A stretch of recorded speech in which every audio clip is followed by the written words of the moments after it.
Video games, mental health charity. Oh, sick! That's really cool.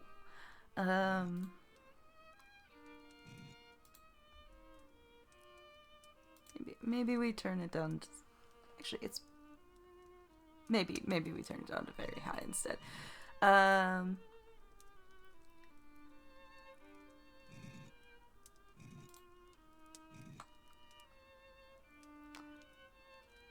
Well...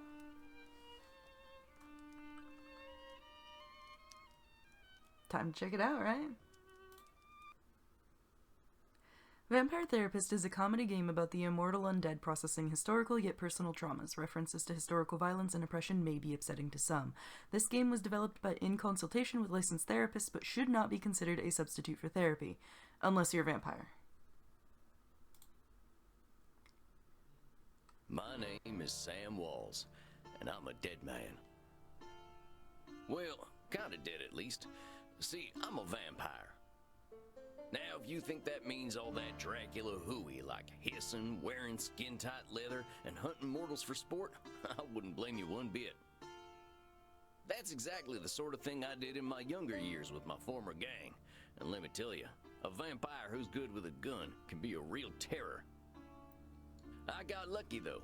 I met some kind mortals who saw beyond my fangs. They taught me my letters and showed me how my thinking was keeping me from finding any kind of peace. After they passed on, I roamed America's majestic wilderness for nigh on 90 years, figuring out myself and what it means to be a vampire. And I found revelation. What I realized was, it ain't fangs that make us monsters. It's the self-defeating ways we think. Anywho, as the world started getting smaller, my old vampire gang tracked me down. Them being my kin, I wanted to help them see the world like I did, but they still have the same monster mindset I used to have. Good thing I'm a quick draw. But I got hooked up with this newfangled internet thing and found a vampire who's helping my kin find their way. A fella named Andromachos, supposed to be 3,000 years old. He invited me to come out to Europe to learn from him. I figure someone older than time has got to have the answers. I'm going on a trip, I guess. This feels like my opportunity to do some good in the world. I've been looking, and now it's time to give back. Vampires ain't monsters. Or at least, they don't have to be.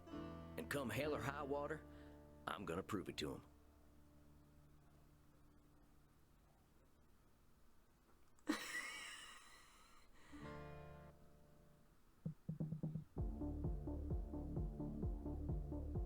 Well, I think this is the address. Number 27, Blood Drinking Mensch, Liber Strava. It's okay, Sam. I would also have a hard time. Sure is a hell of a lot of ruckus for this time of night. People stay up late here. Wait a minute. These folk are vampires. Better watch myself. You're a vampire, Sam. Guten Abend, folks. Sprechen Sie English? Ja, hallo, Alter. Are you here to party with us at the hottest club? Let's ask about the club. Well, what's so special about this club?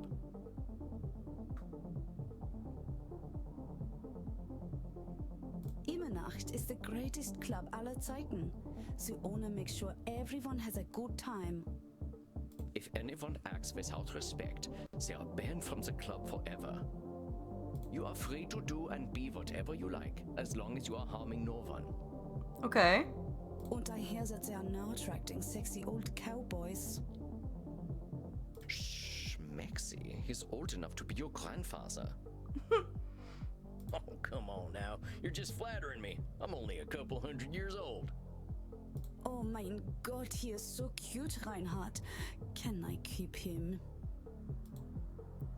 Oh, let's ask about the dress code. I don't think what I'm wearing will fit the dress code. The cowboy look is total sexy, but you will get a bit sweaty. I hope we will all get a bit sweaty. Maxie's here to have a good time. Good thing we run a little on the cold side, huh? Don't worry, Lieber. We make each other warm. Reinhard, stop. Don't scare the American. I want to do that.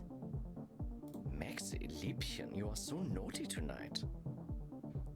No, you are the naughty one. Oh, I definitely ain't an American no more. So, about Andromakos? I'm looking for Andromakos. You mean the club owner? Yeah, that is why we are here. If you're lucky, he will invite us to the private party at the end of the night. Well, what happens there? I think maybe it is too kinky for Americans to hear. I don't know, Velasco. I don't know. I guess we're here to party. I can cut loose. What kind of party is this? The kind where we dance all night and get sexy. Oh, here are them kind of vampires.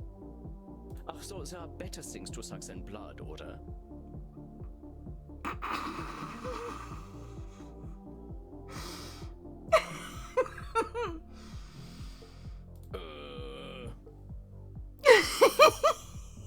Also, we have to get past the bouncer first.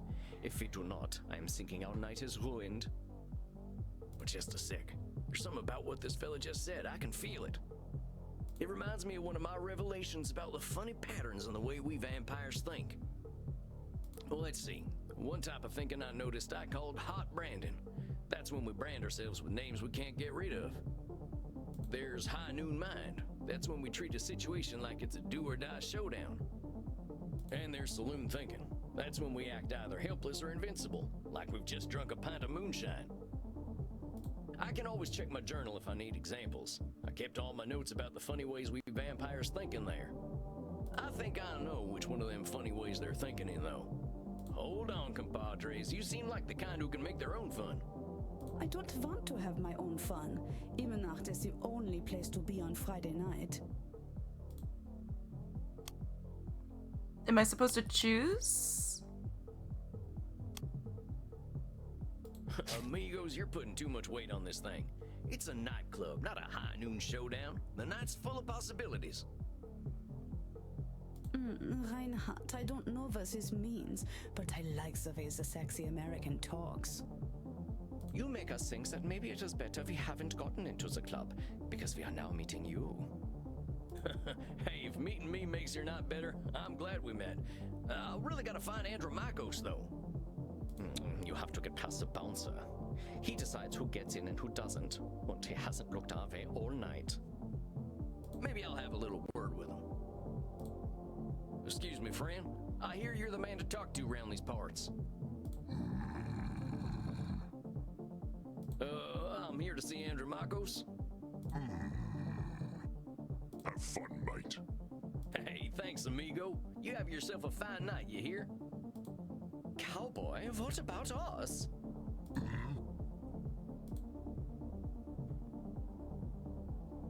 Let's bring him some joy. Yeah, sure, they're friends of mine. Have fun, mate. Well, come on, you two. We ain't got all night. Yeah!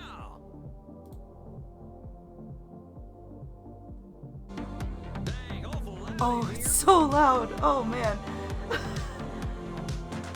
Come on, Lebar, dance with us. You kids have fun. I'll catch up with you later. Tarnation, I'd rather hear a gopher giving birth than this. I better talk to whoever's slinging drinks in this here saloon. They ought to know where Andromakos is. But pardon me, ma'am. Well, look at you. We get a lot of 80s fashion in here, but not usually the 1880s. I love her. Oh, because that's not... Remember, Sam said at the start that being a vampire isn't actually what Dracula made you think. What can I get you, cowboy? The special's Red Bull and vodka. You down? I thought about saying that, Lennon, and then I decided against saying it out loud. I never drink Red Bull. I'm actually looking for the owner. He around tonight? Might be. What do you say your name was? Sam Walls, begging your pardon. Sam Walls, huh? I don't don't think I know anything about a Sam Walls. After all, I'm just a know-nothing bartender. I think that's hot branding. Private property, do not read. Reward if found. Cowboy Bloodsucker at gmail.com. Found this old notebook and figured I'd take it with me to Europe. I figure it'll help me organize my thoughts. I'll separate it into sections so I can jump to them right quick. That way, when I need to get to a particular section of my notes, all I gotta do is hop over to that section. Easy as falling off a horse, and falling off a horse is real easy.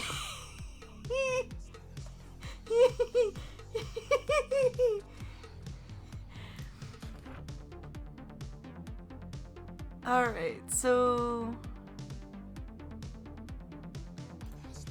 Hot Brandon.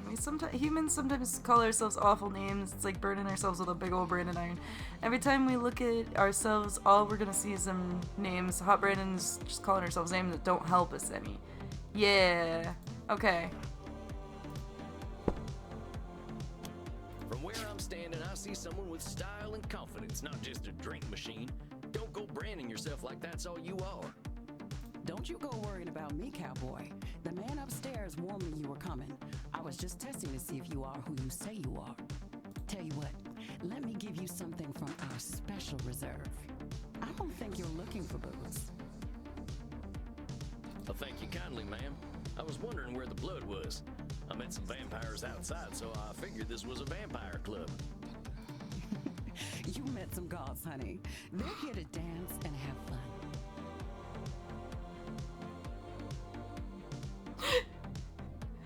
Alright, so the couple are just a pair of goths. So all these people are mortals? How do you think the head vampire gets his blood? They can't wait to share it with him. It's a special experience. He's the only real vampire here. Well, him and Bert. Bert? You met him already. Bert, shuffle on over here.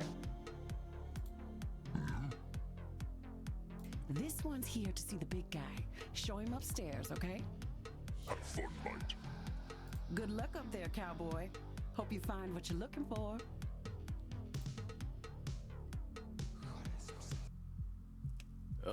Howdy. It's Sam Walls to see you, sir. The guy who's been sending you all them V-mails. Yes, I know who you are, Samuel Walls. You have come here because you believe you can help our kin. The question is, are you first able to help yourself? I'm sorry, Velasco, I'm sorry. You laughed too hard and now it hurts. But at the same time, I'm not sorry. I'm glad that this game is bringing you such joy.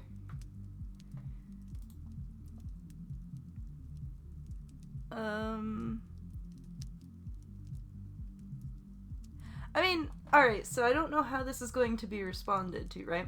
Because, like, on the one hand, I think Sam probably can help himself because he's able to find himself when he gets when he gets caught in, like, the mental loops and that sort of thing. But at the same time, he wants to help others, so he would also recognize that he needs outside help. I don't know, what do you think, chat?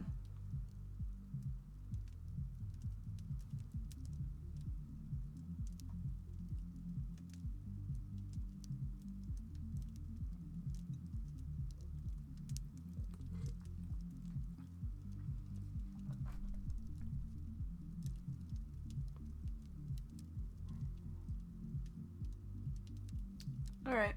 I've been fixing myself for more than a century now. I don't think I need help. No, you do need help, Then but... you must prepare to learn a most difficult lesson. We all need help, Samuel. I am pleased that you have come to receive mine. Yeah, exactly. Like, he's choosing to improve. I wish that was where, like, it came from, but at the same time, I understand why it didn't. But, yeah.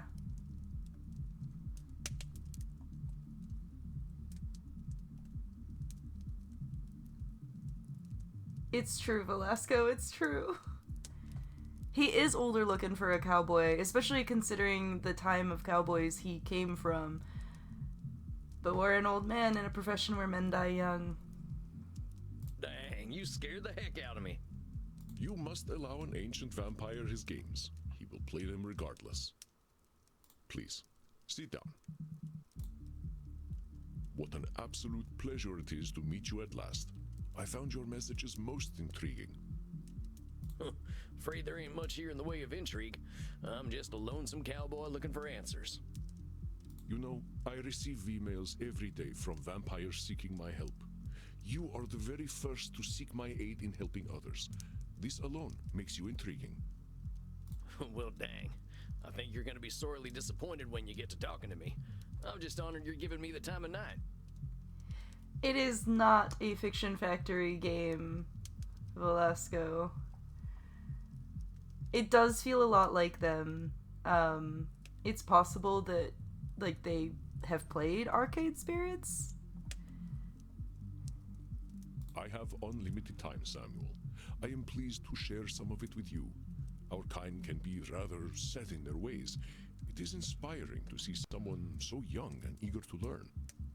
Yeah, well, I wasn't much for learning when I was alive. Just making up for lost time, I guess. It sounds as though you have been handling your own life better than most. I was particularly intrigued by these revelations you had while walking in nature. Tawandi, we're not talking about the average lifespan of a male, like an average male in the 1880s. We're talking about the average lifespan of a cowboy in the 1880s.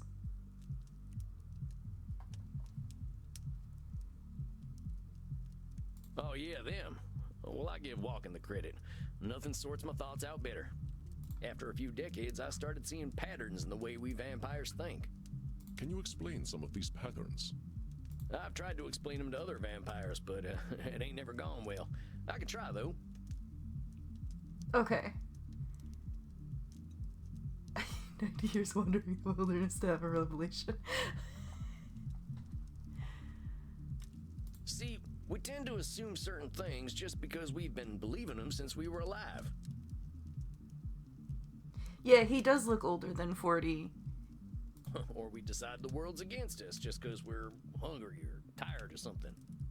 And when we start tackling problems that ain't real, we ain't fixing our real problems. That make any kind of sense? Fascinating, Samuel. These revelations that you had in the woods, mortal psychologists have a term for them.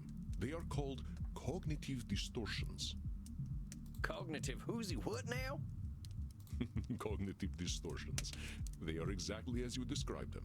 I will explain in a moment. Please, tell me about these specific revelations you had. Well, I noticed how we stress ourselves out by making everything a battle of do-or-die absolutes. High noon mind, I call it. Like that feeling you get right before a big shootout. I must confess I have no experience with this feeling. I engaged in mortal combat long before the age of gunpowder. But the sentiment you describe mirrors the words of my old friend Marcus Aurelius. He used to say that the magnitude of life's challenges often turn us into our worst selves. You mean Marcus Aurelius, the Roman emperor? Yeah, I guess if this guy's 3,000 years old. Of course, his name was Marcus. Marcus was a bedroom name. Of course it was. Of course it was. I mean, with his name, it was pretty clear he was going to be coming from, like, ancient Rome or Greece. You mean you and the emperor were... It was ancient Rome. Penetration was similar to a hand.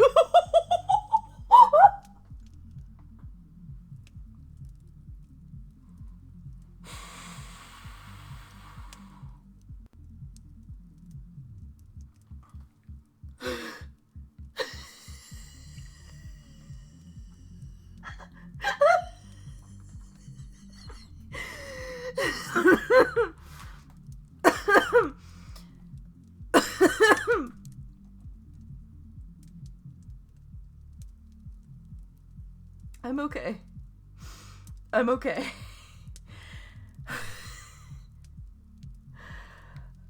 I'm okay. I need to write down a timestamp real quick.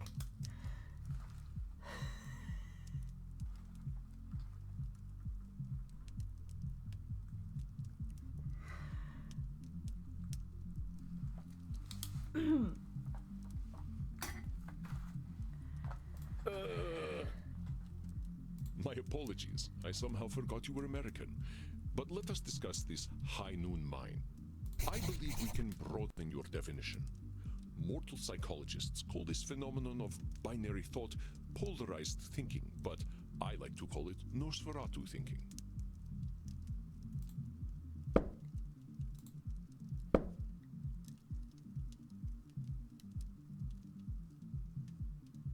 All right. So he's adding in. I like that. Nosferatu thinking? It means you are thinking in black and white.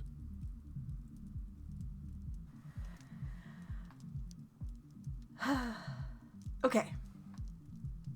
I get it. That's pretty funny. I believe it encompasses the breadth of the distortion. One is not flatly weak or strong, good or evil, smart or stupid, a success or a failure. The truth is far more complex and colorful. You all can't hear the music in the background?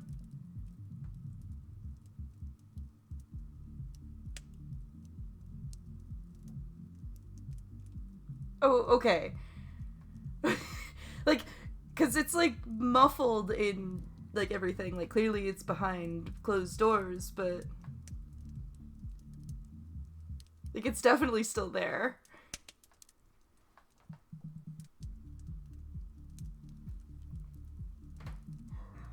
Not every high noon gunfight ends in oblivion, correct? But yeah, that's true. Getting shot still ain't fun, but it ain't the end neither. A perfect example, Samuel. Now, try to catch me using Nosferatu thinking. I will give you a series of statements, and one of them will contain Nosferatu thinking. I will repeat them if you miss it. If I do not drink blood, I will surely die.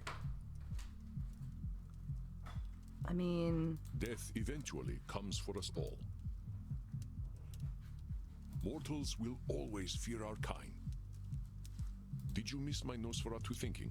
Let me start over. Okay, so it was just the very first If I do one. not drink blood, I will surely die. Is that Nosferatu thinking? No, Samuel. In this case, I am not arguing with reality. If we do not drink blood, we die. This is a fact of being a vampire. Let us continue. Death eventually comes for us all. Mortals will always fear our kind.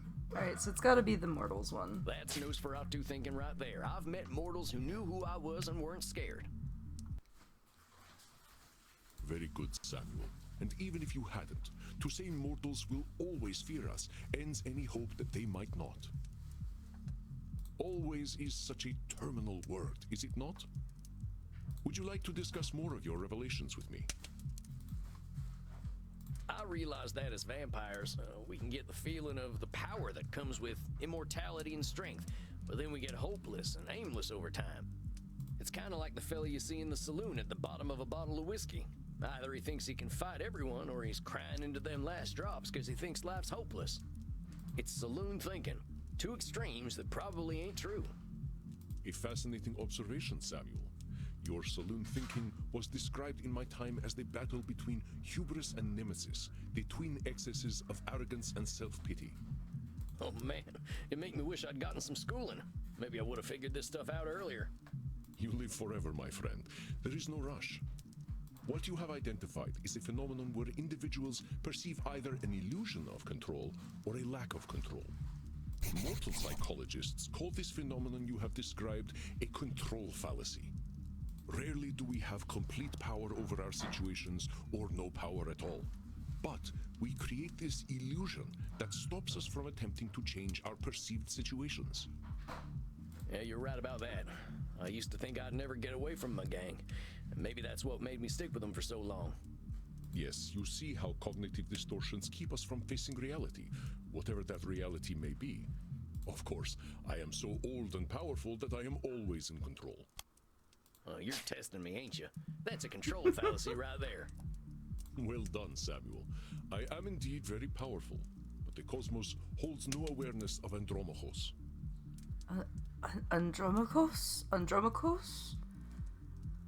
I'm not gonna be able to say that right. It's gonna take me a couple more times to hear it before I remember to say it right.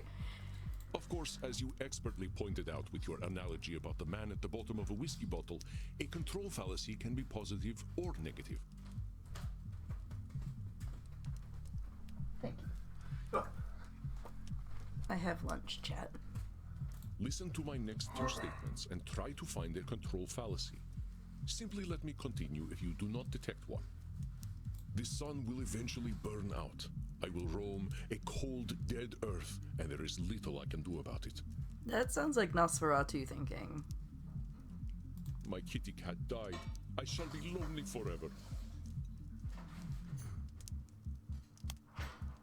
I think. I'm sorry about your sweet kitty, but you can always pick up a new one. Or there's lots of them just waiting for a loving home, so you don't need to be lonely. It was just an example, Samuel.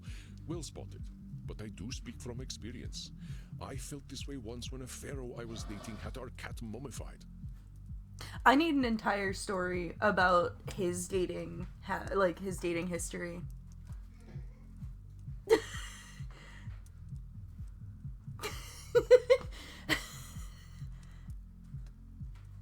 Like we just need an entire game about this guy's dating history now. Also, the game could just be called Dating History. Yeah, you're right. It should be. You say that to 1D, but that's where in a lot of lore, vampire lores, it comes from. That's where they come from. Alrighty, I'm going to take a quick break and have my foods. Lennon, you should know Velasco is in all caps yelling, yes. Lennon, yes. Excellent.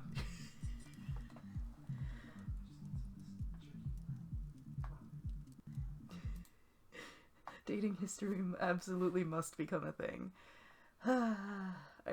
Alright, let's get back to finding out more about Sam and Andromakhos. I went into a murderous depression that nearly decimated the continent. But I had the power to help myself all along by adopting a new friend in need of a home. Okay, that seems like a very... I love my cats, right? But that seems like an overreaction. Oh, dang, don't let me get on your bad side. I doubt you shall see it, Samuel. Did you have more revelations to tell me about? See, I used to be in a gang. They were my whole existence. If you asked me who I was, I would have said, I'm a murdering bastard. Once I got away, I realized how small-minded that was. I was Sam before I was a murdering bastard, but that's how I was choosing to brand myself. My old gang's still around, and they're still branding themselves like that. They can't see themselves as anything but killers. Very astute, Samuel. I favor the clinical term, however, which is labeling. You correctly discovered that labeling is a reductive act. When we call ourselves names, even if we find them accurate, we create prophecies we are doomed to fulfill. For millennia, I thought of myself as a killer. It was not untrue that killing was how I made my way in the world. I was an unstoppable warrior and assassin. But with this label, I limited myself for ages. I did not only kill people, I also killed potential aspirations I might have had. See whether you can catch me doing some labeling in my next few statements. I am so old, I am ancient. I mean, but he is ancient. Call me whatever you like, but don't call me late for dinner. How shall I describe myself? Yes, I am a mass murderer. It seems you have missed my labeling. Let us begin once more. I am so old, I am ancient. That one just seems like fact. Call me whatever you like, but don't call me late for dinner. That one I don't think matters. How shall I describe myself? Yes, I am a mass murderer. Yeah, it's like they're both Well, that's about as clear accurate. a labeling as it gets. Yeah, we vampires tend to do a lot of killing, but reducing ourselves to killers ain't doing us any favors. Excellent, Samuel. You are correct. Labels can be cages that we lock ourselves in. I was a mere murderer for most of my existence because that is how I labeled myself. Yeah, I did the same thing. Sam Walls, the murderer, reprobate, and good for nothing. Those are not how I would describe the Sam Walls I see before me. Did you have more revelations to tell me about? I think that's all of them. Or at least the ones that were the most obvious to me. That you recognize the concept of cognitive distortions at all is most impressive, Samuel. What took me nearly 3 millennia to understand took you merely 2 centuries. Oh, come on, you're just flattering me. I'm just a dope stumbling his way through one life. You're labeling. Are you now? Tell me, Samuel, what kind of cognitive distortion are you exhibiting when you call yourself a dope? Yeah, I'm doing some labeling. I gotta watch myself, huh? As long as we retain any humanity, we will have cognitive distortions. What we are aiming for is not to become perfect beings, but to understand and accept ourselves. As long as we can recognize cognitive distortions, we can address our real challenges. One cannot drink blood from a straw man, after all. Huh. I ain't never heard that one before, but I like it. If it helps solidify the concept in your mind, then I am well satisfied. I know you came to learn from me, so I will do my best to honor your good intentions. Let us ensure that you understand the concepts of labeling, control fallacies, and Nosferatu thinking. I will give you a series of statements, and each one will contain a cognitive distortion for you to identify. I will begin.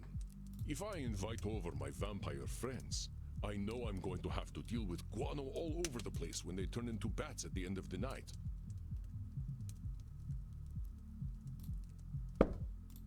It's either Nosferatu thinking or control fallacy.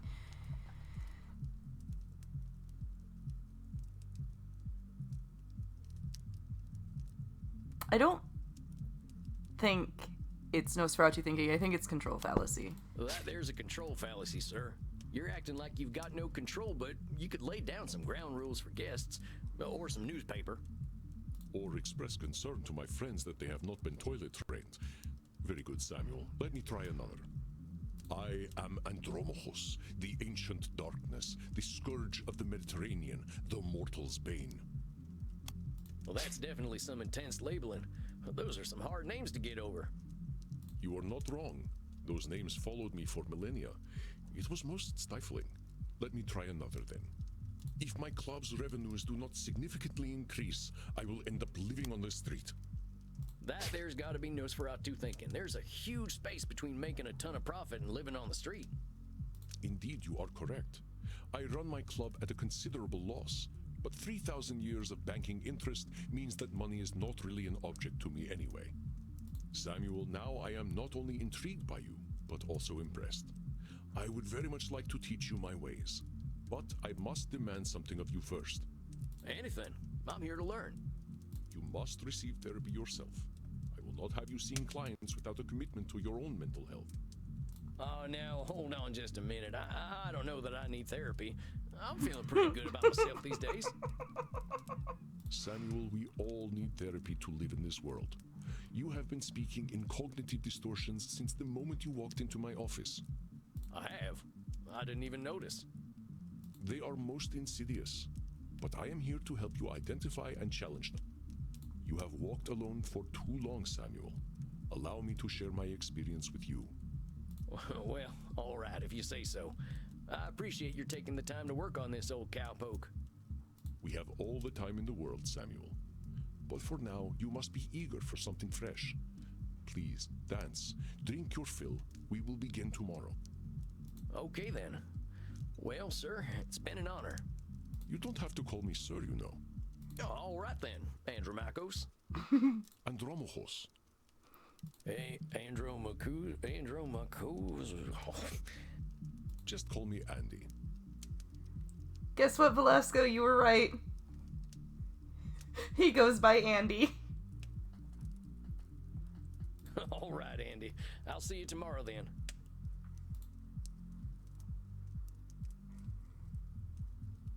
Dang.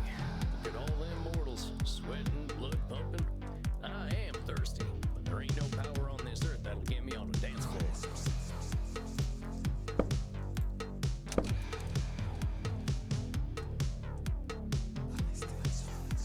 cognitive distortion reminders. We all make cognitive distortions. Cognitive distortion types ain't weapons to beat ourselves up with, they're just ways to categorize our thoughts. We can exhibit more than one distortion at the same time, and some of those distortions are even subcategories of other distortions. Important, identifying cognitive distortions is just one tool in a therapist's toolbox. Empathy and compassion are some of the best tools we've got.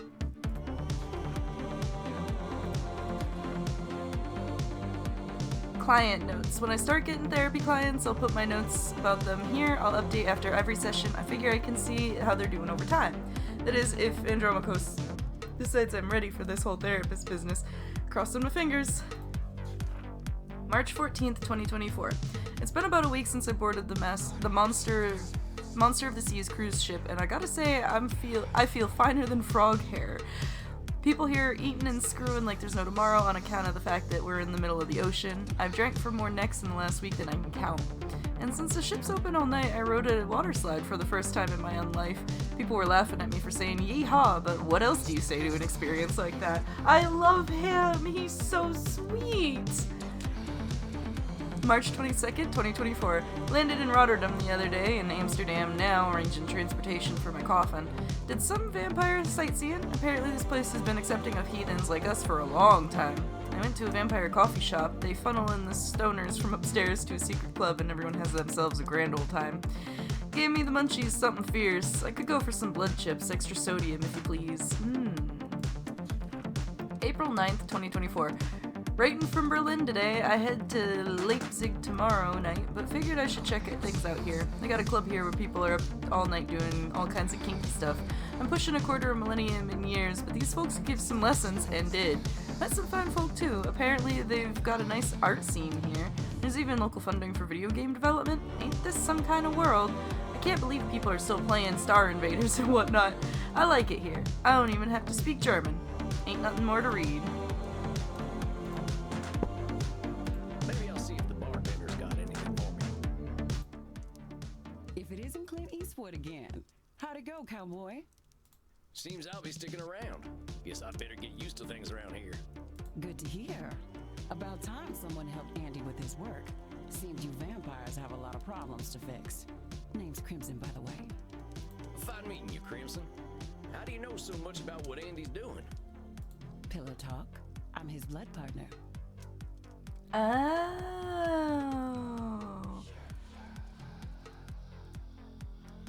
No shit. How's a mortal get hooked up with an ancient vampire? I'm a rock climber. I stumbled into one of his lairs in Madagascar, found a cave while climbing a mountain, and there he was, naked in a hot tub. Dang. Must have been a sight. You ain't kidding, cowboy. Didn't expect a luxury apartment with a gorgeous naked vampire inside of a mountain. We hit it off, and he asked me to come back here with him. I like an adventure, so I said, what the hell? I'll date the gorgeous Dracula. Then damn, yeah, she was really putting herself down with the I'm just a lowly bartender shit. But what are you doing talking to me, cowboy? The blood's running hot on the dance floor, and these kids don't mind a little biting. Ain't no way I'm dancing. There's gotta be a better way to get something fresh to drink.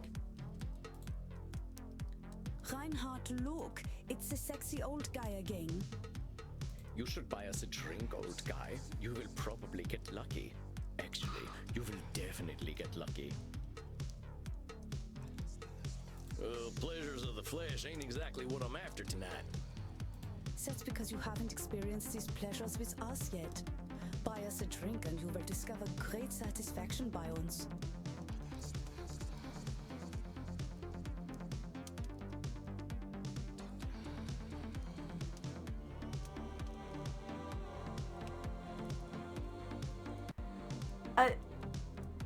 I want to just buy them the drink, but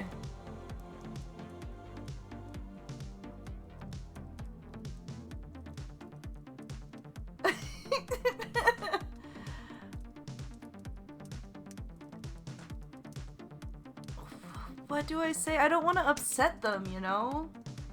Like, I want to be kind and gentle with them.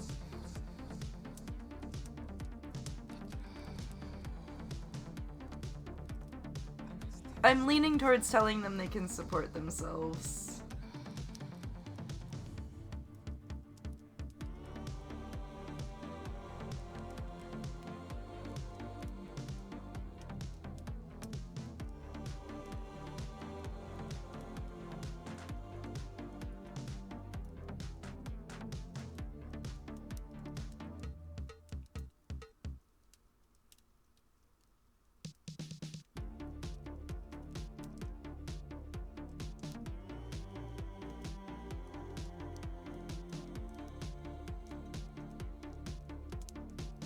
Also, I don't like that they're like selling themselves for that drink.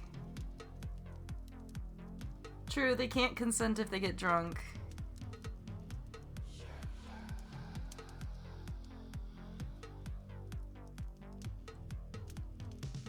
Oh, what do I do?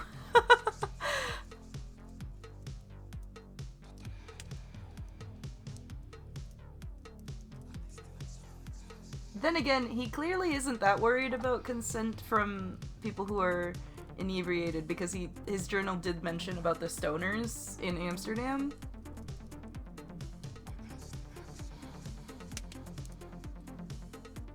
I ain't buying you a drink. This stuff's terrible for you.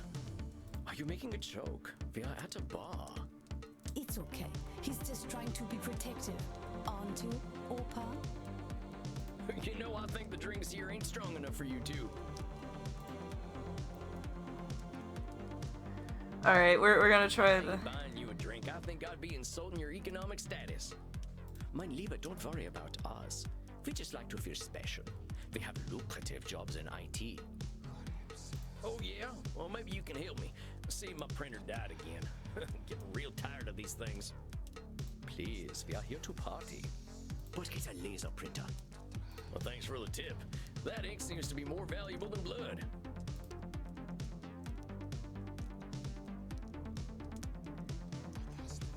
Well, we've tried option 2 and we've tried option 4. Are they not our type, or do we not have the money? I guess you've all been saying we probably don't have the money, so I guess...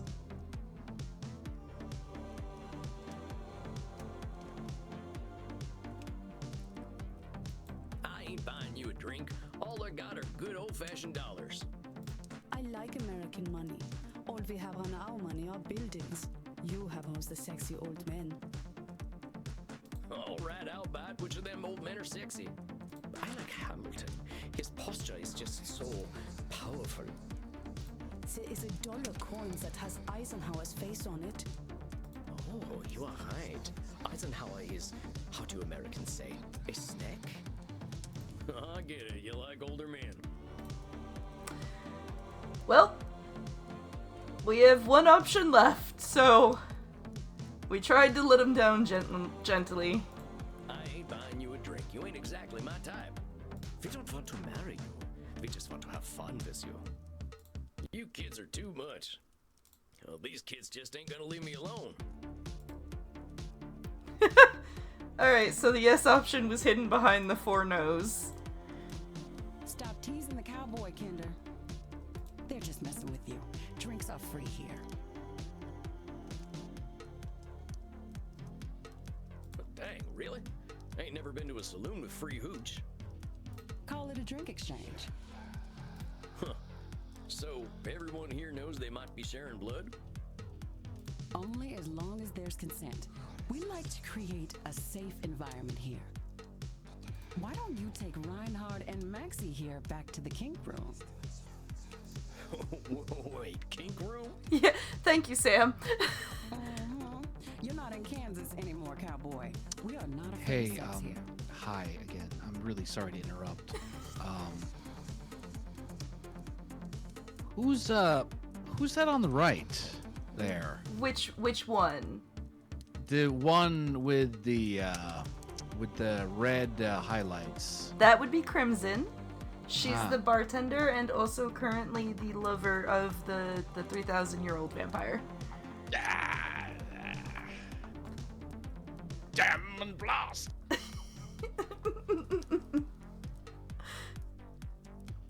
I'm from Missouri, but point taken.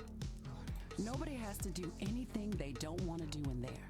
Just have fun and drink your fill, handsome. I'm sure I'll be seeing plenty of you. Maxie, Reinhard, this is one of our special customers. Ach so, ein Vampir. I am thinking we are all getting lucky then. My neck throbs with anticipation. Dang. Guess I'm going to a kink room then. Thanks, Crimson. I knew a man who wore this much leather couldn't be boring. Yeah, well, you got me pegged. I mean, probably at some point, Sam, if you consent. Is that what we are doing now? Give me the document and I will sign myself up for it. I really ain't in Missouri no more. Look, I'm more into biting. Oh, your teeth look perfect. Are you going to bite me, Visos? That's the plan. Who's going first? Oh, me. Well, step right on up. Oh, das hat sich gut angefühlt. Oh, that's a good thing. Is it my turn yet? Sure thing. Come on over. Oh, Reinhard. The hot old vampire wore me out. Me too, Maxi. I feel as though I have set up a mail server. Reinhard, Liebe, ich bin zu müde, sexy zu sein. I will get us a taxi cab, Liebchen. Und du, Cowboy. Next time we will talk about that scene you mentioned earlier. We'll get that bend over cowboy at some point yet, Velasco. Oh yeah, sure thing, fella. You can help me with my new laser printer. Oh, Sam. Now that I've had something to drink, I should probably get to my coffin. Samuel, wait a moment. I see you got your fill. Are you heading out? Yeah, I figure I can use some shut-eye. I locked up my coffin over at the storage center. Storage center? Please, you can use my guest coffin. I insist. You must be well rested for the challenges ahead. Guess I got a big night tomorrow, huh? I should get a good day's sleep. Wonderful. Please, follow me. Well, dang. This is mighty plush. Guess it's one of them smart coffins. Let's see what's on TV. Hey, I remember this movie. We were so proud to finally get some representation. Not sure I should stay up watching movies, though. Well, ain't much else to do in here. I think it's about time I hit the hay. Hope I'm cut out for all this.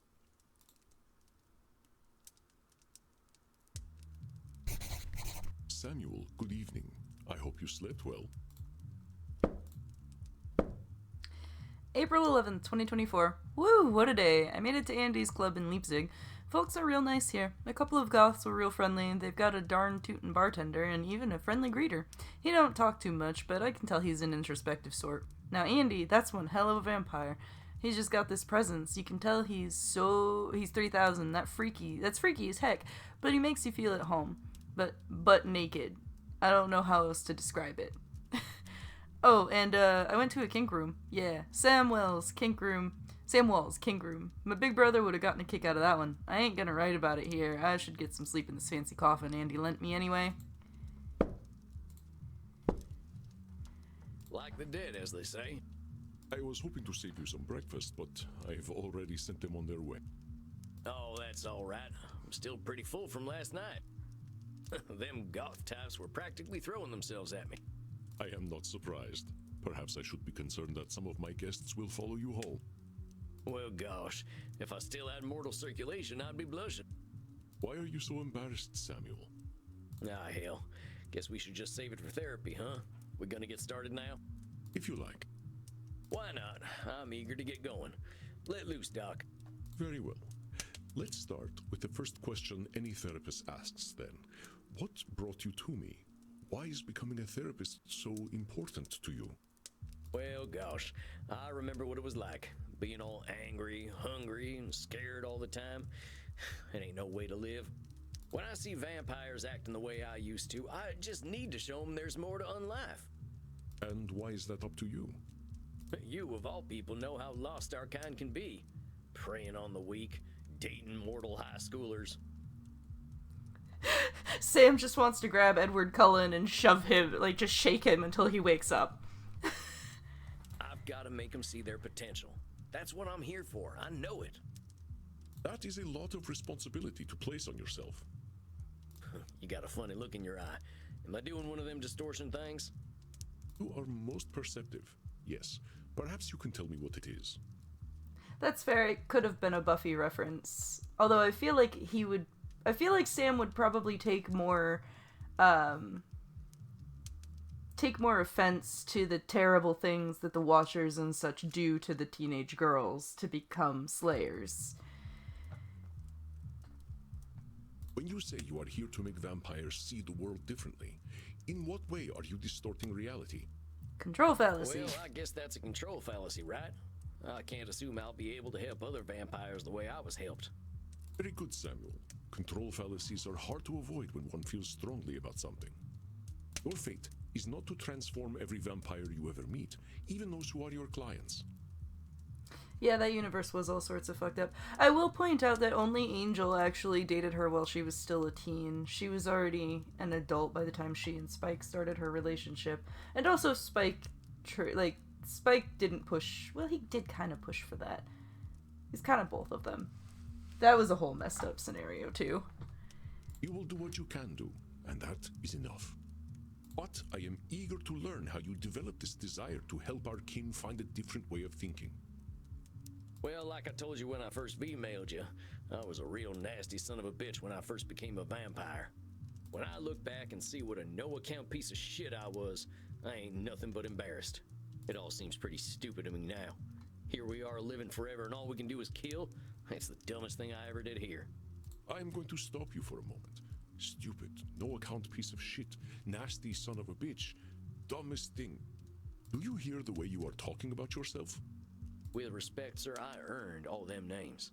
I killed women and children. Half the ghost towns out west are my doing. I didn't think of nobody but myself. Pretend you are my therapist. If I sat here and called myself a no-account piece of shit, what would you tell me? I'd say you were doing some labeling. And I guess I'd tell you to look at yourself a little more kindly. Extend the same compassion to yourself then, Samuel. How are you to move on from being a nasty son of a bitch if you are labeling yourself? See, I do see, like, some... I can see where Sam is coming from, though. Like, understanding how you were in the past is integral to moving forward. If you wish to be a guide to other vampires, you must start with compassion for them and for yourself. So, now that you've gotten all that horrible name-calling out of the way, please tell me, how did you find your sense of purpose? Well, I was on the run, you see. The Wild West was ending and the Pinkertons were starting to get the better of my gang. I went into hiding and found a strange group of folks out in the country. They knew I was an outlaw right away, but they didn't judge me for it. They didn't even care that I was a vampire. They welcomed me like a friend, even shared their blood with me. They taught me how to appreciate the beauty of the night, and I started seeing things I'd never noticed before. They taught me my letters, philosophy, and how to question things instead of being scared of them. I think about them every day of my own life. They somehow freed themselves of all the judgments of the time and were better off for it. These must have been the 19th century American transcendentalists, yes? Yes, sir. I'm glad I died when I did, because their like just don't exist no more. Once my community died out, I started walking. That was something else they taught me how to do. There ain't nothing like having a walk and a think. I walked in nature for about 90 years and just took in all the grace and beauty of my country. I guess I was kind of selfish, though. I should have been helping other vampires the way the Transcendentalists helped me. Why? Why waste 90 years walking when I should have been helping others? Seems pretty obvious to me. I could have done a lot of good in that time. But your should turns that which you could find fulfilling into a duty. You create an extrinsic motivator. Should statements are another cognitive distortion, something created by your own mind. Nature asks almost nothing of you. Let's go read about a should statement. Sometimes we judge others and ourselves with arbitrary rules on how things should be, and then we get hoppin' mad when our expectations ain't met. Should statements can put a lot of pressure on us, but there ain't too many rules that are universal. Heck, we should probably be dead because our hearts ain't beating, but it seems that ain't true. I'm a vampire, I should live in a castle. When you're in a gang, the gang needs to be your family and no one else. A cowboy must never show fear. Even if your should comes from a place of good, it creates undue pressure.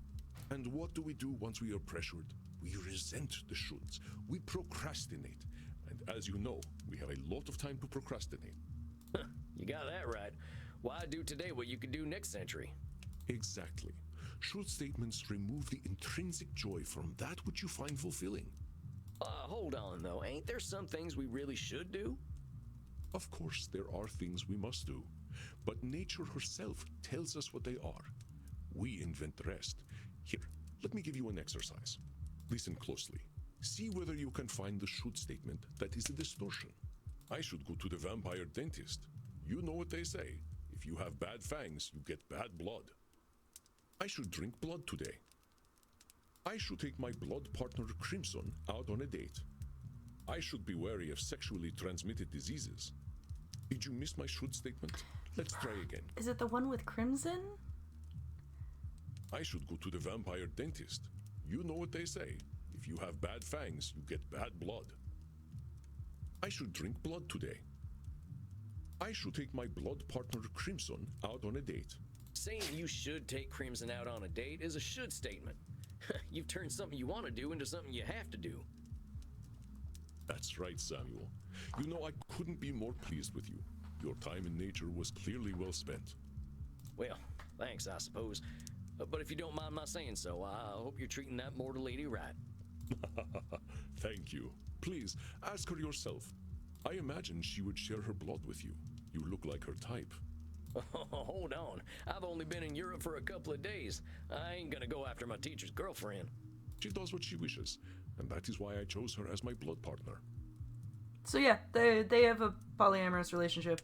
Samuel, even if it beats no longer, you have a good heart. I think you will be an excellent therapist.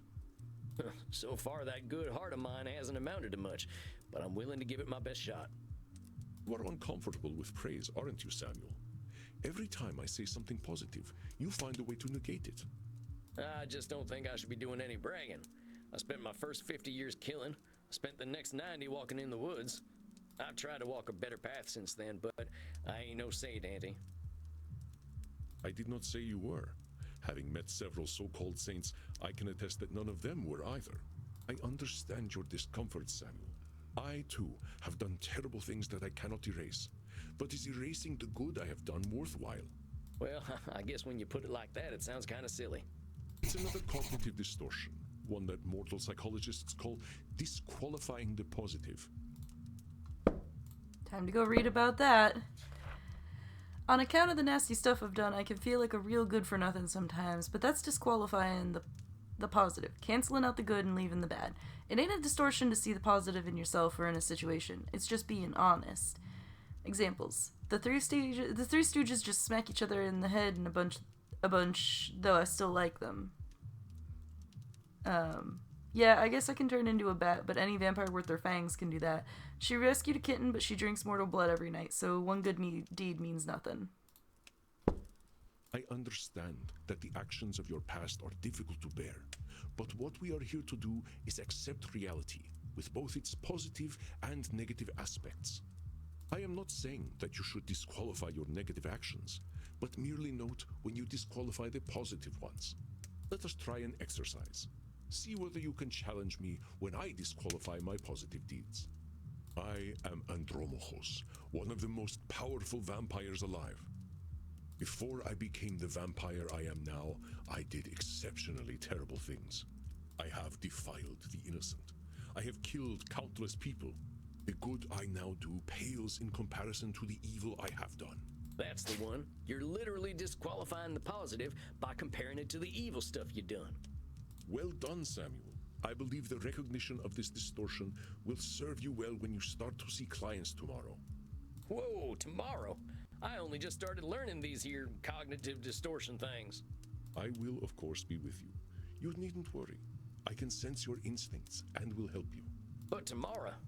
I just don't feel ready yet. My friend, we are never truly ready. But if it would ease your concerns, we can practice with further examples. Would that be helpful to you? I guess you're right. I think I'm good. All right, Samuel. You must be hungry now. I suggest you get a liter inside you. We have a big night tomorrow. How much is a liter? Just get enough to drink, Sam. We will not be able to work if you are hungry or tired. Now, please excuse me. I do have a date with Crimson tonight. I suspect I shall not return until nearly morning. Oh, yeah, of course. I hope you have a nice night out, Mr. Andy. You as well, Samuel. Rest in peace.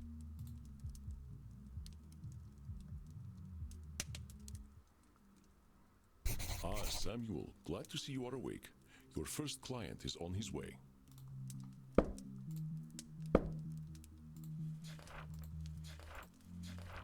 April 12th, 2024. I learned some more therapy stuff today. Figured I've been doing a lot of this stuff disqualifying the positive thing. I feel like I gotta be humble after the shit I pulled back when I was a bastard, but maybe that's just the shame talking. Andy says I'm ready to start seeing clients now that I've got my head wrapped around this whole cognitive distortion thing. Can't believe it's all happening so fast. I went for a nice walk exploring Leipzig. There's a music school here, and the kids are always performing stuff. I tried asking for Oh Susanna, but kids today don't appreciate good music. Dang kids with their CD-ROM music. The wax cylinder was fine. Oh, goodness. What, already? Look, Mr. Andy, sir, are you sure I'm ready for this? These are people's brains I'm messing with. Fear not, my friend. You are a powerful vampire in your own right. To be so young and have so much empathy is quite a gift. All you need to do is listen, and I know the truth will reveal itself to you. Shucks, wish I had your confidence. Well, to a limited extent, I can see the future. If you are about to misinterpret a client's distortions, I will set you back on the right path. You can see the future?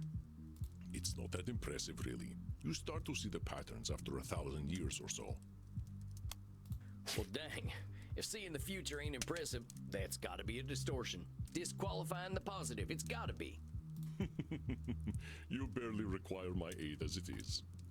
If you need guidance, I will provide it to you telepathically. Don't think about it too much. When you are 3,000, such things will cease to impress you. Let us look at your first client's case file. Dr. Drain, huh? He ain't got no first name? Many vampires go by one name. Families and titles seem to become more abstract after a certain age. Huh. So is it funny that he kept the title? Indeed. You catch on quickly, despite your habit of disqualifying the positive. I will let you work now. I shall be meditating in my coffin, but I will sense when you need my help.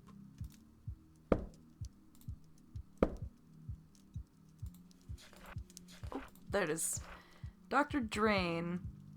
Age 430. He's male. He's English.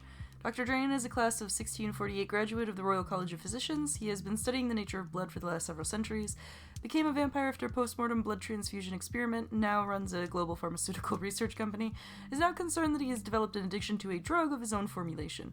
Suggestion detected strong irritability on the phone. Investigate Drain's drinking and sleeping habits. I guess so, to Wendy? But Samuel, I know you can handle this. Be yourself, and all will be well. Satan bless it all, I hate flying! Okay. Hey there. God's blood, what on earth are you? My name's Sam. I'm the new therapist. Make yourself comfortable, Dr. Drain. And American as well. Good God. It's not enough for you lot to take over the world of the living. Even the halls of the dead aren't safe from you. Oh well. I suppose your lot are all into this touchy-feely stuff, aren't you? And ignorance, even American ignorance, is bliss, I suppose. Oh, sweet ignorance, how I do wish I knew thee.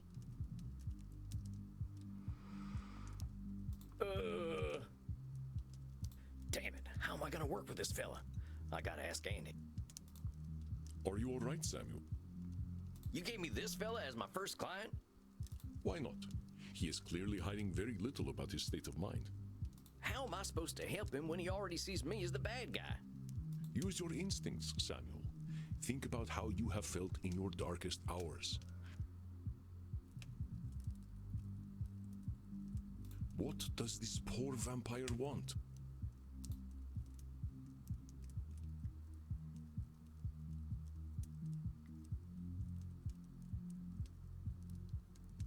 I think he wants a reality check, honestly. I think he needs a dang reality check, charging at me like an undersexed bull. If you tried to give an undersexed bull a reality check, that would not change the fact that it is undersexed. How did the Transcendentalists approach you when you were a wilder man, Samuel? Yeah, I get it. I'm sure this fella's come here with problems. I can't be surprised when they show up. I think he just wants to complain. Perceptive, Samuel. He can hardly stop himself, can he?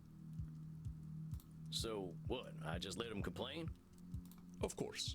Just give him a starting point to let it all out. It will make him feel better. Well, if you say so. Don't worry, Samuel. You are doing wonderfully. I will release your time now. Well, are you just going to sit there?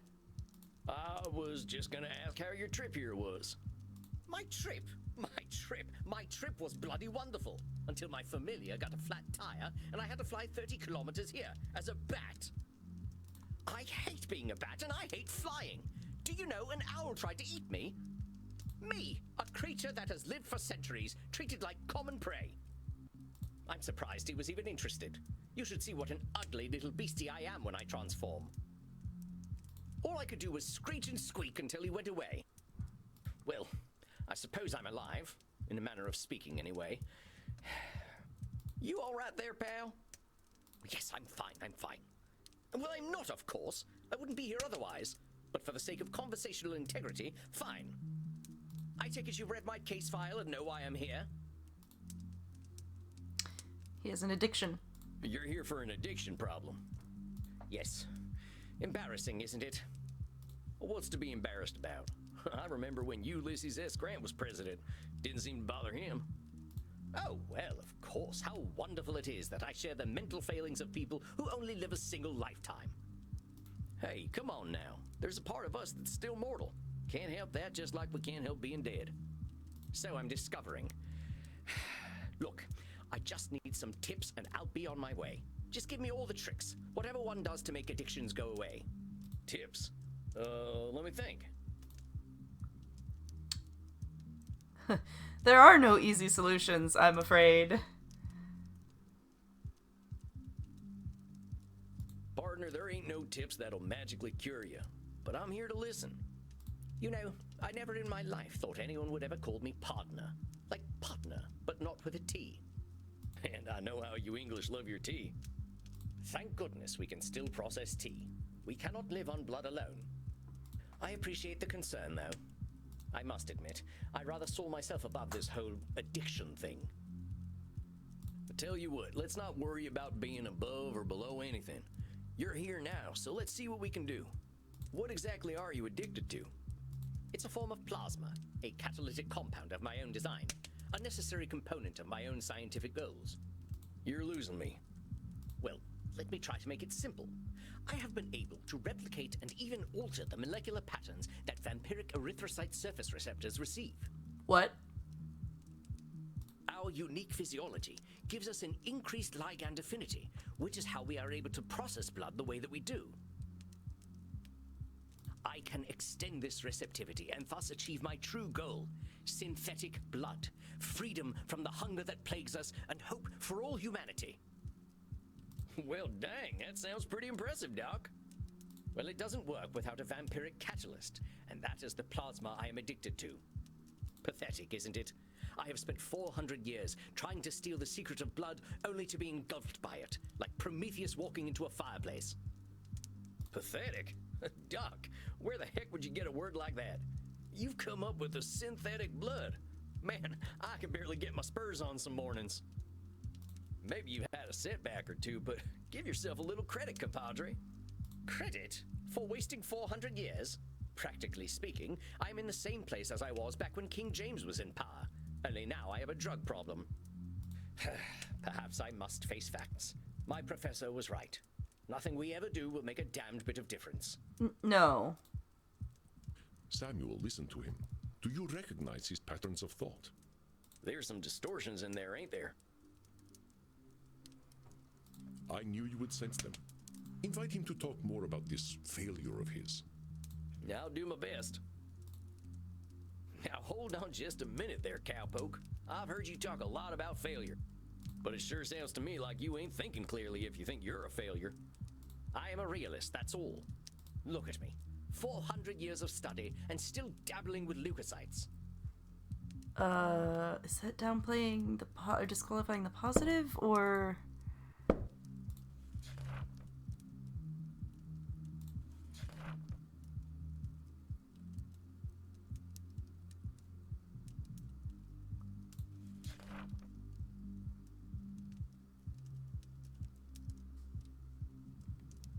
Yeah, I think it is disqualifying the positive.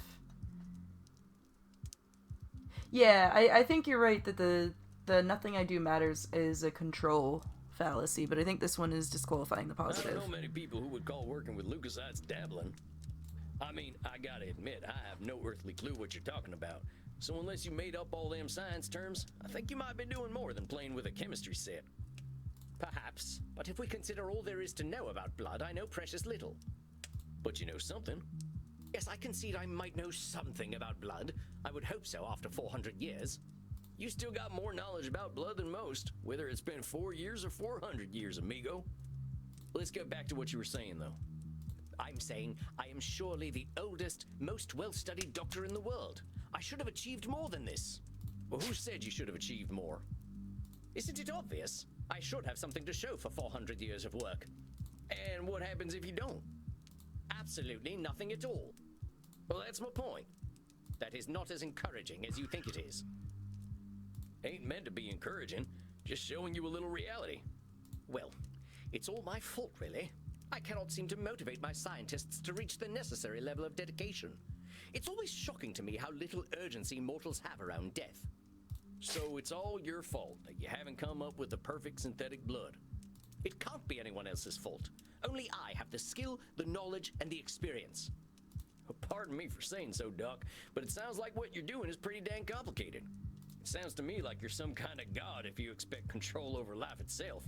Please, I am a scientist, not a spiritualist. It is not control I seek, but understanding. And are you ever gonna have perfect understanding? No, of course not. I'm not a wizard. So how about not putting saving the world on one person, Doc? That is a simplification, but I take your point. As I was saying, now that I'm addicted to my own drug, I have joined the ranks of mortal celebrities in my utter irrelevance. Now, why would you go and label yourself irrelevant? What else do you call a man who has nothing to show after 400 years? I reckon I'd call him by his given name. Slapping a label on yourself don't do nothing but weigh you down. Oh, well played, cowpoke. Perhaps I am being a little dramatic. Yes, I'm aware that in reality progress has been made, enough to get to this point. But I didn't come here to ask for a pat on the back and to be told I'm a good boy. That ain't my department, but I hear they do some of that stuff downstairs. Yes, we all know very well that the Continentals are more sexually liberated than we are. But as I say, I don't want all this therapy stuff. I just want to stop using this damn drug. Well, so what's so good about this stuff anyway? Why do you like it? I'm not certain. I don't remember what happens after I take it, but I wake up feeling, how do I put this, alive. Well, that don't sound so bad. A good nap can make me feel like a new man. I'm not talking about feeling refreshed. I mean I feel alive. As if I'm someone else, someone who lives. And I wake up and find, oh gracious me, I am not depressed. You mean to tell me that you're going to sleep depressed every night? Oh, nothing of the sort. Oh well, I'm glad to hear that. You are assuming that I can simply go to sleep and my global scientific enterprise will run itself. You're not sleeping, are you, Drain? Oh wait just a gosh darn minute, you're telling me you don't sleep? Yes, it's not as though we can get much deader already, and I have work to do. So you're not sleeping, and you're always depressed. I think we're starting to get somewhere. Oh, don't be such a bumpkin. If you are a sapient individual, aware of the world around you, depression is the only sensible reaction. It has nothing to do with sleep.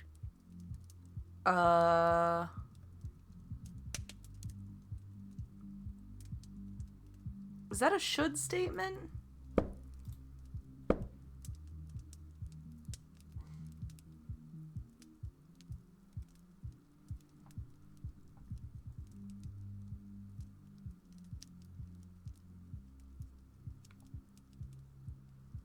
Nosferatu? Are we sure? Because it doesn't, like... Because Nosferatu thinking's like the stakes one.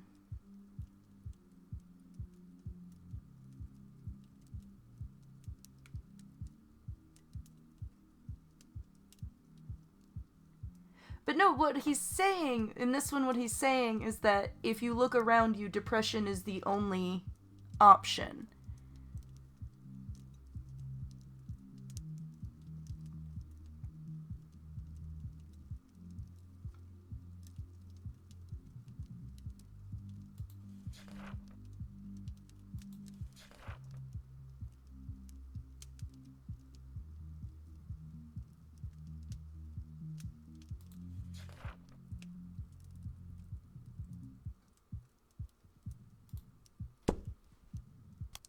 Come on now, it's a big world out there, and All different right. things are depressing to different people. Nosferatu and should statements, I think, are gonna catch me. I think those are gonna trip me up sometimes, and I'm glad I listened to all of you. Everyone reacts to things differently. Ain't it true that a sensible person, as you call them, might even be a different degree of depressed? Very well, I suppose I might have been using a bit of mild hyperbole. Mild is putting it mildly, Buckaroo. Buckaroo? Now I'm even more depressed. Regardless, I didn't come here to be a whiner. Oh, boo-hoo, on life is hard. Yes, we all know it's hard. Now why'd you say coming and talking to me makes you a whiner? Is that not what I currently am? Sounds to me like you're expressing yourself. Whiner is the word you used. Yeah, if you want to call it whining, that's up to you. But that's entirely your label. Oh, very well, call it moaning or whinging if you prefer. Moaning, whinging, bellyaching, still all just labels. I don't believe I shall be using the term bellyaching in any case. But as I was saying, in the moments I wake up, I feel free. I suppose it must be what being an ignoramus feels like. You honestly think feeling good makes you an ignoramus? The phrase ignorance is bliss is most apt, don't you think? But by calling yourself an ignoramus, you're making bliss something to be avoided. Yes, unfortunate how that works, isn't it? The only way to be happy is by being a fool. Partner, those are your labels. Try using something more positive and see how you feel. What, shall I say that by being ignorant, I am a noble genius? Still just labels. Oh, very well. I suppose I might be discounting my experience. I don't know how to say this, amigo. You really don't like letting yourself be happy. Honestly, I'm failing to see the problem with taking this stuff. Seems like it's making you get the rest you need and it makes you feel good. What's the problem? First of all, I do not need to rest. And partaking of this plasma does have downsides. What kind of downsides? I do not know what happens when I partake of the substance. However, when I wake up, I feel refreshed. But I also smell of blood and sex. Once I even woke up wearing a football jersey. It was most distasteful. I guess you must be having some kind of good time. That is not my idea of a good time. I'm Dr. Drain. I am intelligent and worldly, not some ill-bred monster. The doctor is a label. The doctor is a label he is forcing himself into. I don't go gallivanting into godforsaken places to engage in depraved coitus and the consumption of dirty blood. It sounds to me like you're real good at denying yourself things. Well, I should be better at it. You know, Doc, a wise old vampire recently told me something I'm about to tell you. We don't know what his first name is, Velasco. We only got his surname. You keep talking about the things you should be doing. You, compadre, are shoulding all over yourself. Oh, well, that is vivid, isn't it? I can now add incontinence to my already considerable list of faults. I'm being serious. I'm listening to you tell me I should be doing this, and I shouldn't be doing that. But who gave you all them shoulds and shouldn'ts? I don't know. It shouldn't matter, should it? I've been dead for over 400 years. It's the oldest stuff that sticks with us, amigo. We all got traumas. Heck, we're dead, man. That's traumatic no matter what. What we gotta start with is you. You've been through a lot. Don't rope yourself up so tight. Listen, we're doing good work already, I know it. Now, let's not push too hard. I would really like you to think about where all them shoulds are coming from before we meet again. And be good to yourself, alright, partner? Don't feel like you gotta go cold turkey on that plasma stuff. Yes, well, all the same, I'd rather not do it at all. Is that actually gonna happen, though? It might. You're dipping into it tonight, aren't you? I was thinking about it. All right, partner. Just give yourself a little compassion. That's all I'm asking.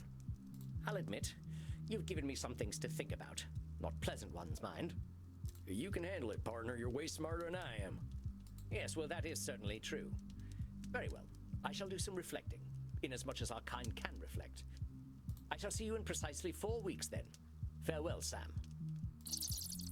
Masterfully done, Samuel. I knew you would do well, but that doesn't make me any less pleased. Well, that was a hell of a rush. That fella's holding on tighter than a holster to a gunslinger's hip. It felt real good to help him look at himself a little more kindly. Good, Samuel. Treasure this feeling. But also rest. Go downstairs, get something to drink, relax in your coffin. Next week you shall see a new client. I think they will be an interesting challenge for you. I bid you good evening, Samuel. Rest in peace. You too, Andy. Well, I guess it's time I got me some grub. Well, that's it, I guess. My first client. Can't believe I'm doing this therapy stuff already. Sure could use a drink. I'll check in with Crimson. Well, if it isn't Yosemite Sam, how you doing tonight, partner? Better already, hearing from someone from the States who knows the lingo. I'm not from any states, cowpoke. District of Columbia girl here. I figured you must have been coastal. You sound a little more, polished than I do. You should hear my German. Maybe some other time. My brain's full tonight. I had my first therapy session with a real client. Oh, yeah? How do you think it went? Great, I guess. I reckon it was a bullseye on my end. You should have seen me. Labeling, blam, disqualifying the positive, kapow. I'm glad to hear it. Someone has got to sort these vamps out. They know how to hold on to their problems. You ain't kidding. Living or dead, once people hit 70, they get pretty dang set in their ways. You know Andy still uses a typewriter? I can't get that gorgeous man to see the light. Keep it up, cowboy. You're a breath of fresh air for these ancient ones. Anyone ever tell you you're wise beyond your years, Crimson?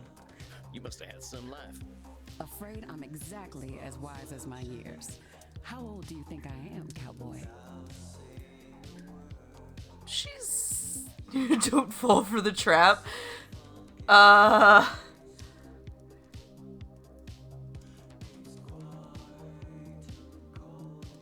was gonna say she's probably around 30. I'm gonna do the gentlemanly thing and not hazard a guess. You would have gotten it wrong anyway. I'm 50 years young. Holy shit, Crimson. 50? I died around that age and I look like shit. But you ain't a vampire. Dude, Sam made it to 50 as a cowboy?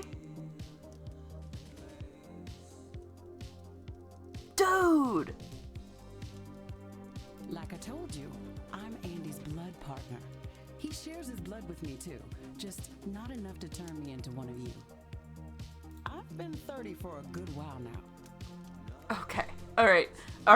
So she does, okay. She is 30, so she okay. But you ain't joining our team? Sounds like a story. Not for tonight, buckaroo. I bet you're thirsty after a big night. Andy told me to give this to you. Oh yeah? What is it? We had a group of Americans come in last week who donated their blood. Andy can't stand the stuff. He says the blood glucose levels are too high, but he thought you'd appreciate it. Oh, it ain't so bad. I gotta ask though, what does Andy's blood taste like? To me, it tastes like life itself, cowboy. I ain't sure I understand. Never you mind. Look, Tex, I've got some customers to serve, so go enjoy your juice, okay? Oh, of course. I'm keen to get some rest anyway. You have yourself a fine night, Crimson.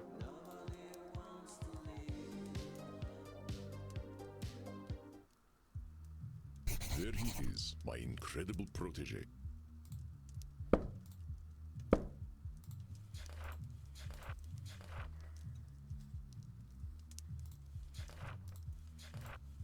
Alright, April 19th. I met my first client tonight, and whoo boy, he did not like me much. Sounds as though he doesn't like anybody much, though, so I can't be too disappointed. Poor fella. I ain't never seen anyone so high-strung. Well, maybe Pussifier Jones, 80 years later, and the memory of him still makes me laugh. That kitty even hated John Muir, and I think all his animals loved him. She would even hiss when eating her food. It was the darndest thing. Picked up that this Dr. Drain is a real should statement kind of fella, but I think I can help him out. If I can get him to take a nap, I think he'll be a lot less grumpy. Come on now, I have no idea what I'm doing. Evidence stands against that reasoning, my friend. Do we need to talk about disqualifying the positive again? All right, I get it. I guess I've been muddling through okay. You have been doing wonderfully. I hope you are ready for a bit of a challenge tonight. Uh-oh. Your next client has been known to be somewhat difficult. Here, look at her intake form. Isabella Deste. Dang, she's got some funny tasting hats. I think you should get along quite well then. Walked right into that one. Isabella is not your average vampire. She was once the powerful matriarch of one of the most influential families in Europe. She fraternized with popes and kings, and she also wielded great power over the art world. Some say that she was the model for the Mona Lisa. One of them highfalutin types, huh? I don't think she's gonna like me much.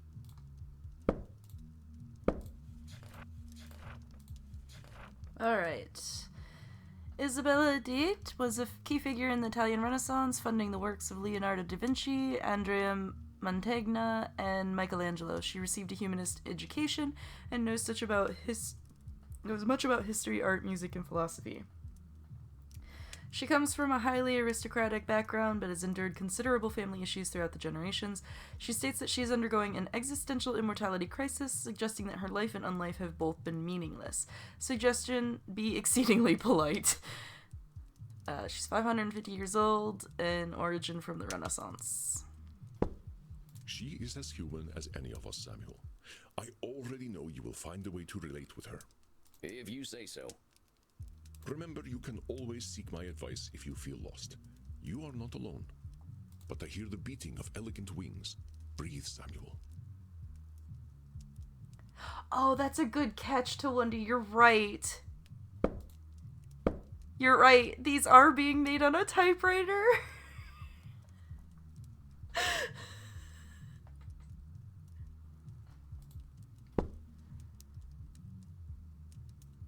Oh, and do be polite. Goodness. So you are the new therapist Andromachos told me of. I was not expecting someone so rugged. Sam Walls at your service, ma'am. You are a therapist. Well, that's what I'm here for, ma'am. Enough with this, ma'am. I am not running a whorehouse. You may call me Senora.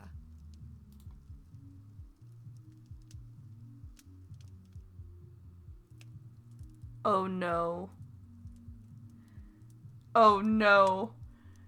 How do we want him to pronounce it, chat? Sin-Nora? Sin-Nora or Senora? This is probably the closest. All right, Senora. You have seen my what? Have you been peeking under my skirts, young man? Huh? What are you talking about, lady? Senora. Say it. Signora. Signora! Signora! Signora? Porca miseria, this is not going to be easy, is it? Therapy ain't never easy, Signora. So, therapy is always easy then? I said it ain't never easy, Signora. Double negatives. Is therapy easy or is it not? Not, I guess. Oh, how are we to examine my inner demons if your own speech is so diabolical? You know what? Let's start over. Greetings and salutations, Signora. I am most honored to receive you in my humble office. Very well. I suppose it will do.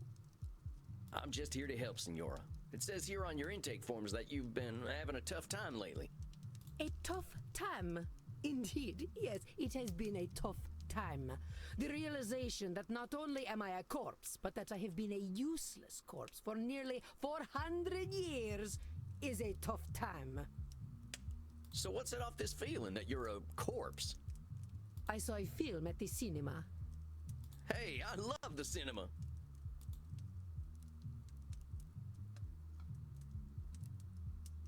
Well, not many of our kind are movie buffs. What are some of your favorite films? I would hesitate to say favorite, but there are some films that are more acceptable than others.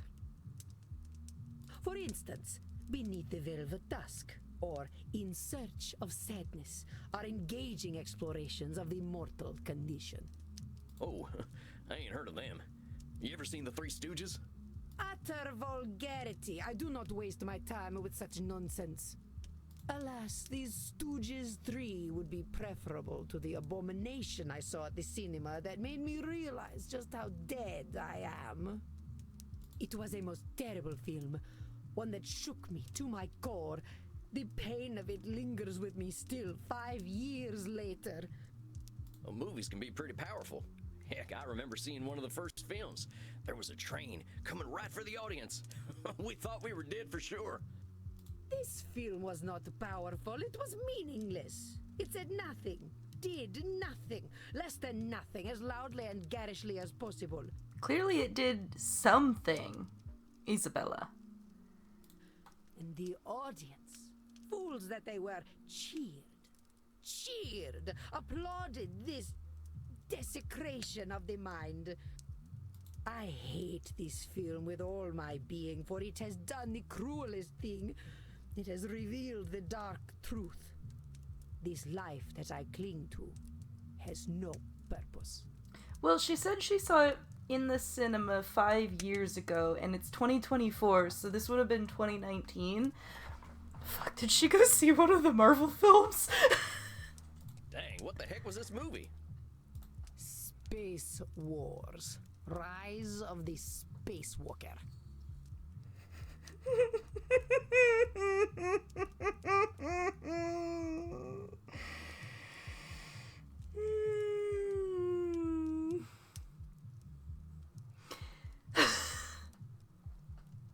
Wait a minute. Space Wars, the big science fiction franchise?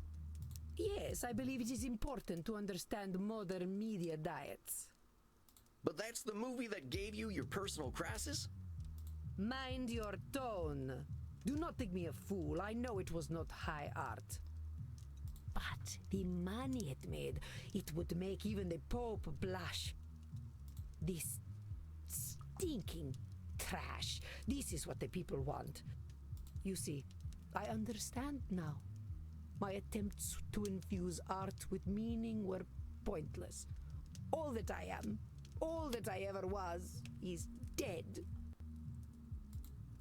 No, okay. For such a complicated woman, the answers are overly simple for Signora d'Este, are they not, Samuel? You see, I understand now. My attempts to infuse art with meaning were pointless.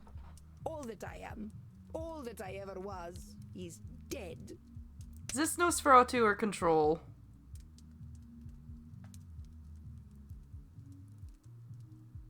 All or nothing? You don't seem that dead to me. We're having this conversation, ain't we? You ain't just lying there decomposing.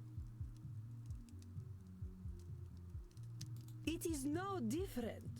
I might as well be rotting in the ground. I think you might get pretty bored. Are you getting smart with me, boy? Look, I'm just talking facts. If you're saying all you are is dead, I think you might be doing some Nosferatu thinking. It ain't black and white. You're here. But let's go back to what you were saying. Once, I elevated art, and all the world benefited. Why have I lost my power to elevate art now? All the world benefited? There's a lot of people, and they got a lot of different preferences. You can't get them all, can you? But I could, once upon a time. You can't reach everybody, Signora. I hadn't even heard of the Mona Lisa until about 1911. Did you have any schooling whatsoever? No, I didn't. But I don't think anyone in my time knew about the Mona Lisa either. Oh, how wonderful. You add to my despair. Like, once upon a time, people didn't have smartphones or the internet. I'm saying you can't reach everyone, even in your own time. That is true. I doubt the rabble had much of an opinion about the so-called Great Masters. We only know what we know. But you were saying. It was all for nothing. What good was guiding Da Vinci when they sell the Mona Lisa on beer coasters? Come on now. Just because the Mona Lisa's been on a coaster doesn't mean that's all it's ever been for. I think you might be downplaying just what an impact you've had on the world. The world needs no help from me to reduce my life's efforts to cheap commodities. So just because something gets printed on a t-shirt, that cancels out everything that's good about it? Yes, that is exactly what it does. And I thought I was good at disqualifying the positive. It should not be so. Art should have meaning, purpose. Beauty should expose truth. You're saying art should have meaning and purpose, but does all art need those things? What is the purpose of creation otherwise? How about if I just like doodling? Ain't that a good enough reason to draw? It is a pointless reason. Well, maybe I want to do something pointless. All I'm saying is that I don't have the same shoulds you do. Perhaps you should. But I don't. I'm gonna do what I'm gonna do. Which is speak like a peasant. Heck, that's what I am, Senora. Ain't nothing gonna change that reality. Let's get back to what you were saying. But it seems I am just a dead woman. A walking corpse who is not worth listening to. I should walk into the sun. Now why have you gotta go and call yourself names? They are not names, they are my reality. I am a dead woman, and I am a corpse, am I not? Is that all you are? This is how I am defined by the world. Seems to me you're the one using them names. Hell, I think I'd be a little afraid of calling you a corpse. As you should be. Allow me to continue. You know, you make me sound rather mad. Like an old woman, railing at the world, screaming into the void, all to no purpose. Look, Senora, all I'm trying to do is show you where you're a little rigid in your thinking is all. You're expecting a lot from the world and a lot from yourself. It ain't no surprise that you're gonna be disappointed over and over again. I suppose that is some insight. Indeed, I have been in a state of disappointment from the moment I was 16. That is a really long time to be disappointed. But what happened when you were 16? I got married. Ah. Well. I think I get it. You absolutely do not get it. You are a man. Well then, help me understand. Frankie, my husband. He taught me the meaning of disappointment. He taught me the world was built upon lies. These things men proclaim as values. Truth, beauty, the spiritual. They were all fiction. But if men did not live according to principle, I would. I would set the example and shame them all. Yet, what a fool I have been to think humanity had greater aims. So, what's this greater aim you're talking about? I received a humanist education as a child. I was taught that the pathway to God was through rationality and a questioning mind, not slavish devotion to tradition. This world is not Eden, but it could be. Or so I thought. So you're talking about a literal pathway to God? No, fool. A pathway to godliness. To live according to our natures. Our true natures.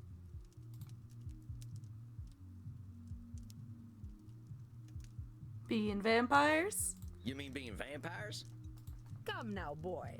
Nothing could be further from natural. All this foolish hissing and copulation and blood drinking does not bring us closer to God. But it does give us more time to find the path. Well, talk to me about this pathway to God. How do you reckon we find this path? I reckon nothing. I've always known that we can find our way back to God by fulfilling our human potential to be the greatest souls possible. Is this control or Nosferatu thinking again?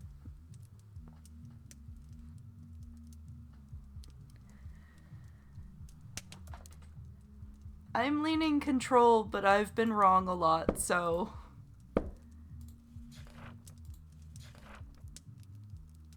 Oh, I guess it could be should as well.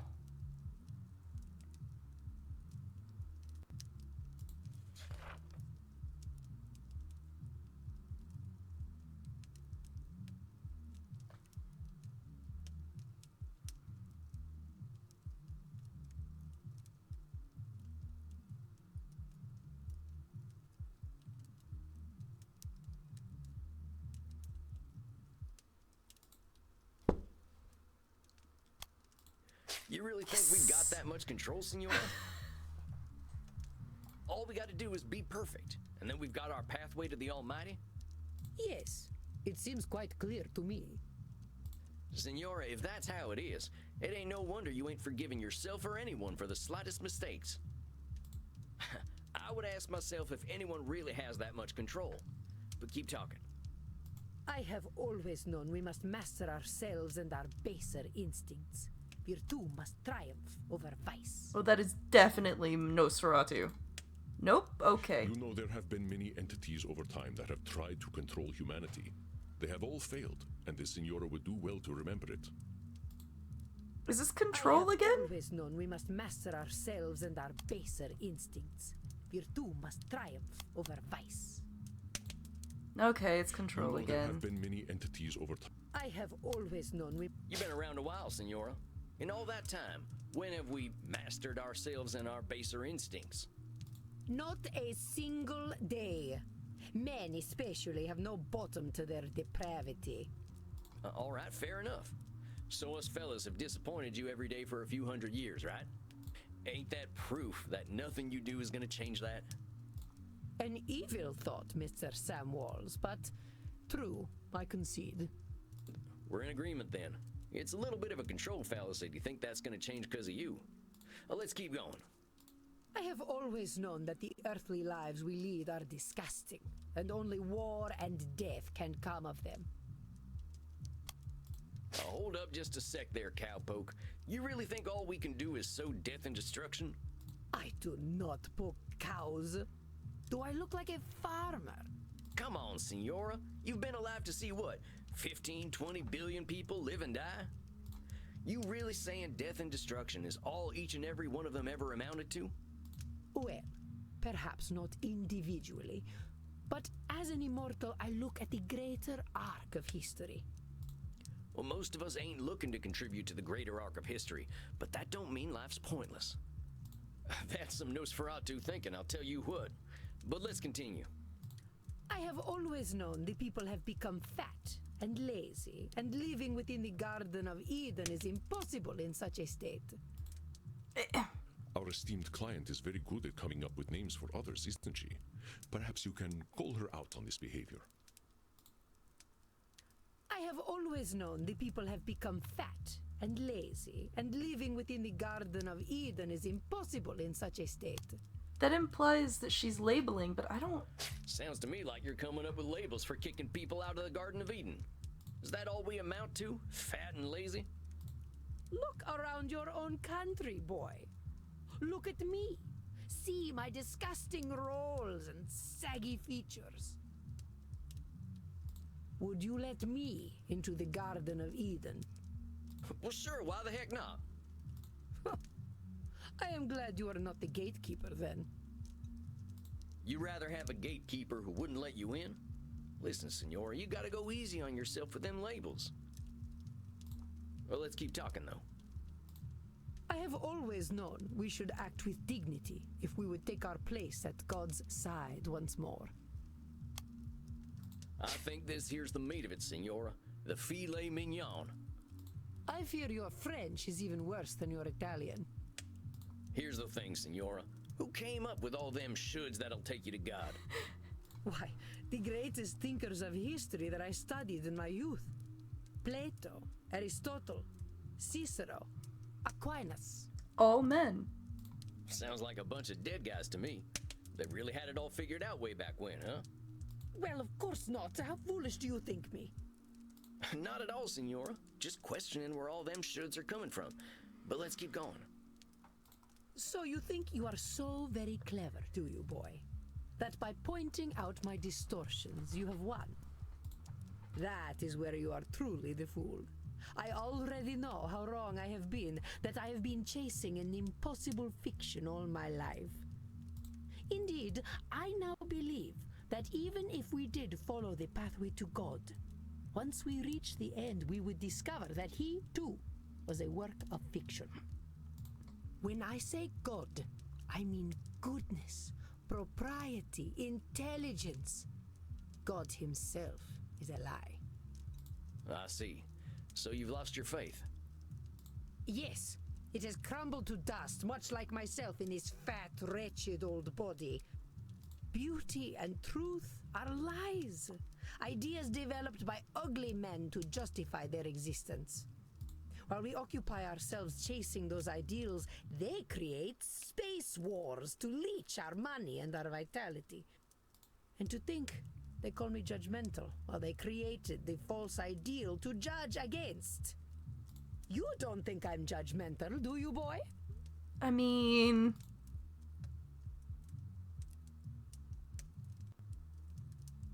all you're doing is judging. She does have great facial expressions. I wouldn't put it that way exactly. Besides, I ain't gonna call you names. In fact, that's where I think I want to challenge you. Senora, I think the person you're judging more than anyone is yourself. I know you got raised with all them high ideals, so of course you're getting disappointed when nobody can reach them. That's some heavy pressure, not just on them, but on yourself. I'd ask yourself what all that pressure's doing for you. Is it bringing you any satisfaction? We can't always control what things are gonna be. This is not acceptable. I got some bad news for you, Senora. None of us really has the power to change the world on our own. Not even a clever lady like yourself. I suggest we start working on ways of helping you find a way to accept the world for what it is. But the world is base and unworthy. Remember that term I told you about? Nosferatu thinking? You're gonna strip all the color out of the world if you keep doing that. The world's a lot more than just base and unworthy. Nosferatu thinking. I am not used to having my own thoughts thrown back at me. Well, that's why you're here, ain't it? I ain't gonna help you change the world, Senora. All I can do is help you find some other perspectives. I suppose there is a certain simpleton's wisdom in the way you speak. Thanks, I guess. Very well, boy. I will consider what you have said. We will meet again in exactly 4 weeks. Do we have an understanding? Yes, indeedy, Senora. Ugh. Please learn to speak properly by then. Not gonna happen. Well done, Samuel. I believe you handled Senora Deste quite well. You kidding? That lady straight up hates my guts. Samuel, if Isabella Deste hated your guts, she would not be shy about telling you so. That I believe. Older we get, the harder it is to gain a different perspective. Have patience. We are not all as wise as Samuel Walls. Guess it's just that simpleton's wisdom, as the Senora called it. Do not adopt her labels, Samuel. I will not stand for it. I know she was a challenge, but you rose to it as I knew you would. I think you deserve a night of hard drinking. What do you say? You don't need to tell me twice. All right, Andy. I'll see you later then. Indeed, Samuel. Enjoy yourself. Excellent work tonight. Rest in peace. Okay. Thank you for playing this preview of Vampire Therapist. In the full game, you'll treat clients from different historical eras, drink from lots of goth necks, learn mindfulness meditation, sit in a chair made by a famous carpenter deity, cure a narcissist, and much more. Oh, that was, I loved that. I love this. I love this.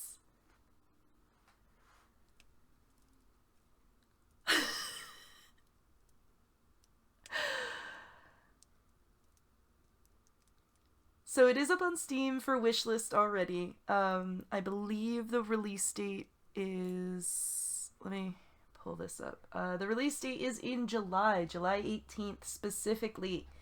So, Yes, please do wishlist as soon as you are able, because this is excellent, and everyone should have a great time playing this, because this is amazing.